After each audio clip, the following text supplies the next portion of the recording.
Hello, ladies and gentlemen, girls and boys. You are now entering Season 2 of the Swan Hockey Podcast.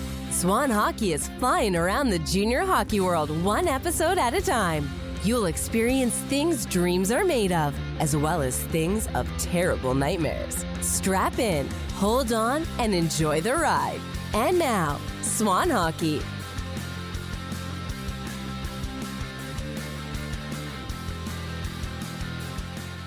All right, so how you been? Yeah, good. I've been good. Good, awesome. Obviously, a lot. Busy. I imagine it's a major move going to the Western League and whatnot. Yeah. So you guys are keeping the BCHL team, right? You're just moving it. No. Maybe down the road, but right now we're not doing anything with it. That was kind of overblown. Like, we just don't want to give up the asset, but like, we're not moving it like next year or anything like that. Like, there's a chance down the road. Oh, okay. So it'll just go dormant for now. Yeah. And then Yeah. No, that's awesome with the with the Western League team. Like, what made you guys decide to do it? Biggest thing obviously was the rule change in November when the college when the CHL players became eligible. We knew that was going to change, how we do business. Obviously, one of the biggest things that we always attracted players to Penticton was, the guys that were going to use this as a development ground for going to the NCAA. And that's where we got all our top, kind of how we got our top players. And we think now that, that rule, once that rule changed, we think, as you're seeing right now, is sort of a massive shift in the hockey landscape of where players are going to go and develop. And we thought the CHL was kind of the way it's going to go. And our owner made a very significant investment, obviously, and trust in that process. Yeah, no, that's pretty much what I thought you were going to say. Cause it's always been my opinion that the BCHL was probably like the hardest hit by this rule change because, at least leagues, you take the USHL, there's still reason maybe some guys geographically want to stay in the US as opposed to going to the CHL. Yeah. But with the BCHL, it's the same footprint as the Western League, right? So it's, they lose that, I don't want to say advantage, but that, there's less of a reason, there's less reasons for players to point out to say, hey, I want to, hey, the rule change is nice, but I want to stay put. Yeah, no, absolutely. And for our program too, like, we did a really good job in Ontario. Well, now those kids, like you say about staying close to home, well, now they don't have to come out west. I think a lot of them came out west because they, felt that the BCHL was above the OJ if they wanted to go the college route. Yeah, and which I think is fair. Which it was, or is, which is fair. But at the same, so at the same time now, they don't have to come out west and can play in the OHL even if they want to go to college. So that, again, you're going to see a significant drop in the top players, as far as coming out from Ontario. You're still going to see Ontario kids and everything else. But yeah, like, it's just, I think the quality and the level of player is going to drastically change. Yeah, I think so too. I think so too. And like I said, I think the BCHL was the hardest hit. And to be completely honest, like, I'm not surprised to see, when I saw that you guys were making this move, I was kind of like, all right, yeah, it makes sense. Because, let's face it, you guys have always been the face of Tier 2 Junior A. You guys have always been, like I said, the face, one of the premier programs, if not the premier program. I think in years past, like, you could have even argued that, guys, that there was more value in playing in Penticton than even playing for some USHL teams. And, it's like you guys were always kind of operating at a different level. And then, so to me, like, when I saw it, I was kind of like, all right, yeah, pretty much makes sense. Par for the course here. Yeah, no, we basically done everything we could at that level too, right? Like, the issue is like, if the rule change wouldn't have happened, I guess you just probably to continue on. But it was starting to affect our business as well, though, even before that, because we had won so much over the last 5, 6, 7 years that this organization had saw that in the 80s when they were winning a lot, and then their attendance started to shift a little bit. And you even saw it the last couple of years in our playoffs. Our attendance went down from 3-4 years ago, and it was just because I think people were like, it was expected that we were gonna get to the final or win or whatever. Yeah. People would wait, and now I think this definitely was the catalyst that forced us to really look at things because it is like our owner, paid us like there's a lot of different numbers that are floating out there, but it's a high number that he had to pay to get us in this league. And so I think, if it wasn't for that, I don't know what we would have done, but it was definitely, it's probably the best thing that ever happened to us in some respects. But now with the rule change, you're seeing players leaving the CHL early compared to what they haven't seen before. Right. And so there's going to be some adjustment with what we do here now too, compared to what was done in the Western League, even a year ago or in past, times. So I think you can go right from anything below the NHL, everything's kind of changing. You look at college hockey, you got the portal that the coaches are dealing with. You've got the CHL with these. Now we're dealing with NCAA teams being able to take the players and take them earlier than maybe teams want. And then, like you say, the USHL is getting hit now too. Don't kid yourself. 100%. The reason it didn't get hit as much during the season last year is they were still part of the, there was still the transfer agreement between Hockey Canada and USA Hockey, yep, where they could ask for big numbers for players to transfer during the season. Now you're seeing more and more now this off season, because now it's just that small, $5,000 transfer fee, not like $50,000. So it's like you'll see more of that going on now. But yes, the USHL, the BCHL, and all those North American League, like all those teams are going to have to reinvent themselves to an extent. Yeah, like kind of find their identity, right? And and it's even less than that. Like USHL should be 4,000 is the max for outgoing players, and then NTDP should be 5,000. So, even less than that. Like last year, I heard of at least one team like holding a kid for like $100,000. So like I definitely agree. During the season, So in the off season, it's always been that it's negotiable during the season once the puck drops, right? So obviously they wanted to dig their heels in the and really and make sure that the guys weren't just bolting mid season, and that's where the BCHL didn't have any protection. Right. So the negative was they had no protection, so players could leave freely without compensation. The positive was they could go and grab players from other junior leagues without having to pay. So it kind of was probably an even. But again, it's the people that are not that are rigid and don't want to believe this is happening or whatever, and just not sort of evolve with it. They're the ones that are going to get hurt. The ones that the programs and the leagues that evolve and maneuver with it, I mean, everyone's going to have a place at the table. It just might not be the same place. Well, 100%. And that's one thing that, I was talking about in the very beginning since this all happened, or even since it was talk, or once it all, actually happened, was that, some of these leagues, like you look at the, the USHL or the BCHL or the, North American Hockey League, they don't really have a problem if there's less, I don't know if ego is the right word, but if they're happy just saying, hey, listen, it's just business as usual. We're going to develop players and move them on. And maybe it's to, more Division 3 now than it has been in years past, but no problem. Like, we're going to keep being a part of these players' journey and a part, and move them on. It's just business as usual. There's no problem. Right, where the problem could be is for the programs that are like, maybe for some of the North American League teams or BCHL teams that are like, hey, we've always been a producer of D1 talent, and that's what we want to be. We have to be D1. Those are the guys that might have a problem.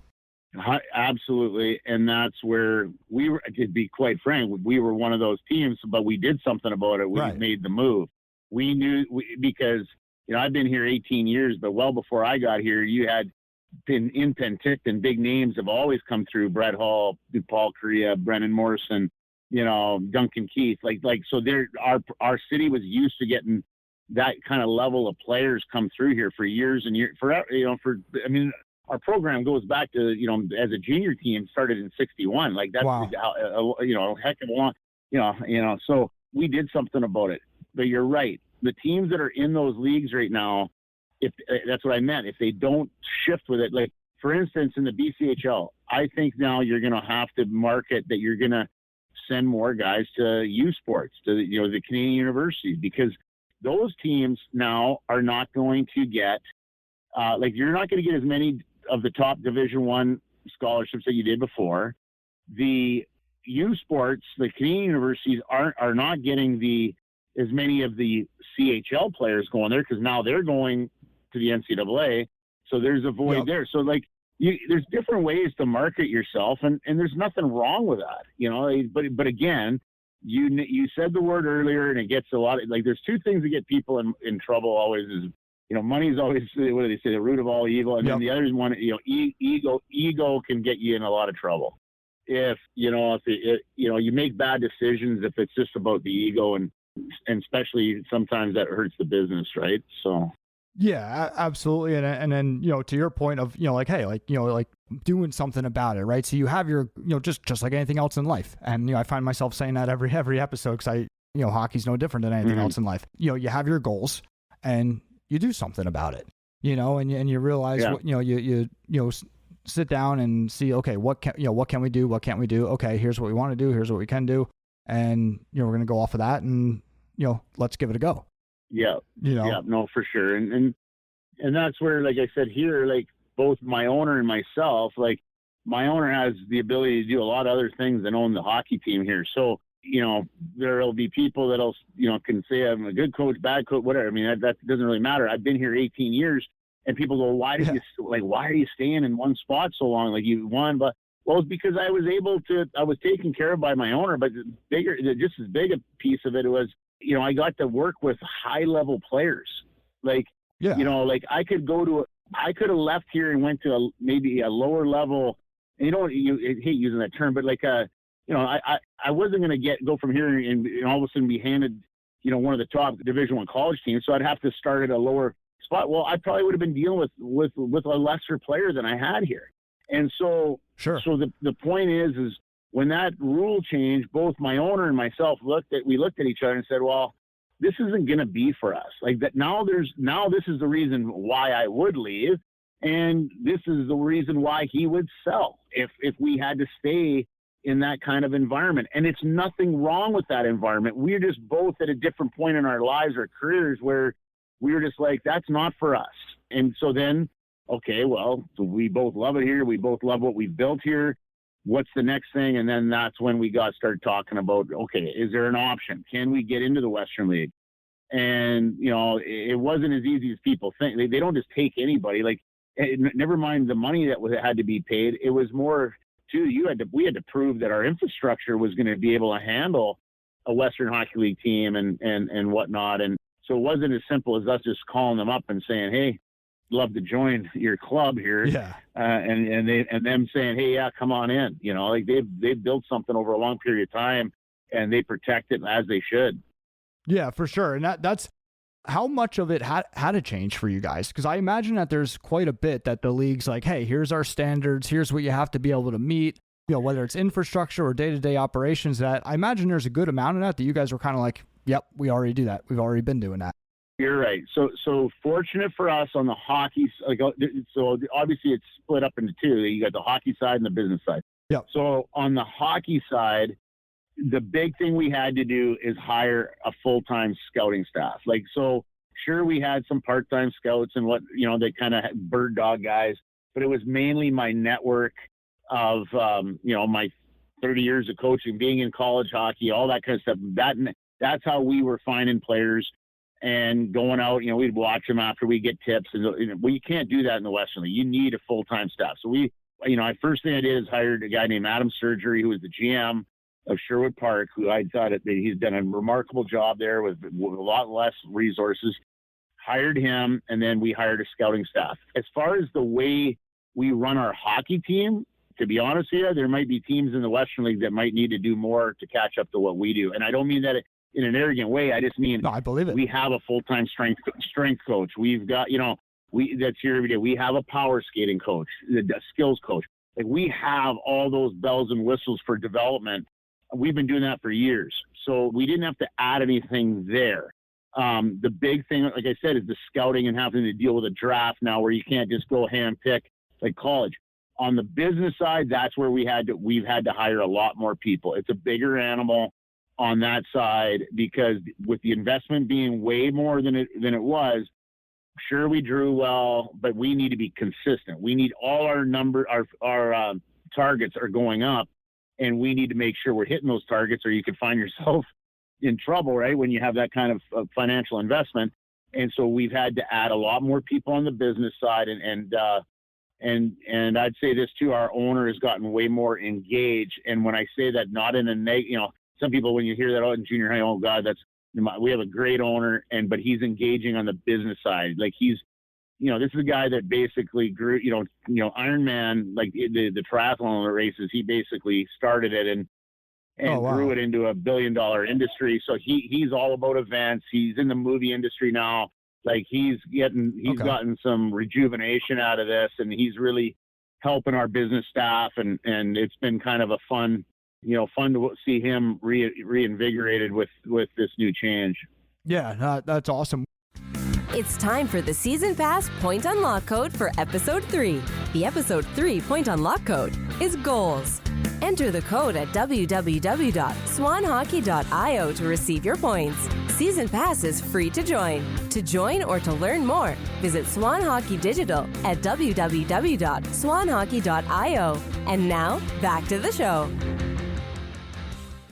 Would you say the scouting aspect is probably the biggest adjustment, not only from, the point of having to hire the scouting staff and then, obviously do the draft, but obviously, it is different from the way you guys have done things in the past, where, there's a draft in place and, more guys may be protected by their teams. And let's face it, in years past, free agents, you guys probably won every free agent battle 99% of the time, right? So you got it. You got it. So what I would say is the cool part in the short period we've been in already, I can tell players and agents want their players to still be here. Like, it's like we're one of the teams, and when they say, hey, there's a list of 2 or 3 teams, like, we're in it.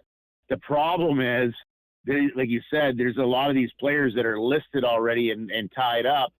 And, it's not as easy as just them wanting to come to Penticton. And that's where before, like you kind of touched at the beginning, we won a lot of battles against USHL teams even and top, even, I got to admit, there was times where we were winning battles against, OHL or Western League teams, because of the route they wanted to go. So that's the biggest thing is we're like moving forward, we're going to have to be really on the ball to be on top of those young kids and get them listed and stuff if they haven't been drafted, or be on the right kids to draft. And that's definitely the biggest challenge and change. Yeah, that's what I figured. I mean, obviously you guys have been at the forefront of junior A hockey for, however many years. Again, would not be surprised one bit if you guys are at the forefront of major junior here very quickly. What's the one thing, if you care to say, what's the biggest thing right now to take you guys to the next level of this level, like to become that, top end CHL program? Yeah, probably a little patience, and again, I have a lot of, hey, we thank the Western League for letting us in, but we feel we deserve to be part of it. The one thing I would say is I don't think they made the expansion process very, it wasn't very advantageous for us. Let's put it that way. So we had to make some other trades and stuff to try, trade some future draft picks that we weren't happy about to try to be somewhat competitive. Because again, our fans, I mean, they're going to be hopefully patient, but at the same time, what we've been doing. We didn't think we could afford to drop to 10 wins. But what I'd say is just a little patience.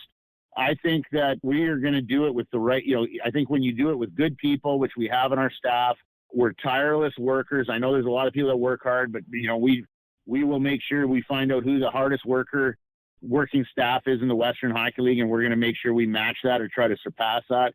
And then, we just, we got to just develop our players when we get them. And I think that's one of the things too that was lost a little bit, where people would get jealous, think that we just got all the best players when we were in the BCHL. But if you ask our players, 9.5 out of 10 of them would say, hey, I got way better when I came. By the time I left Penticton, from the time I got there, my abilities got much better. And, I think we'll have to continue that, obviously, developing players when they get here.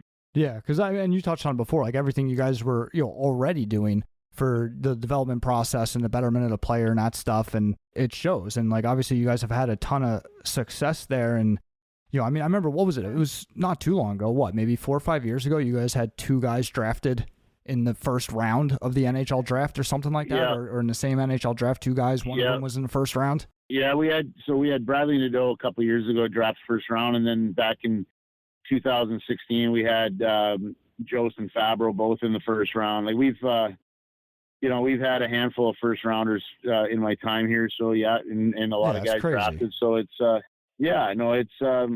considering with what we were dealing with, we're real proud of what we accomplished, and now we're excited about the challenges that lie ahead and trying to prove that we can do it at the next level.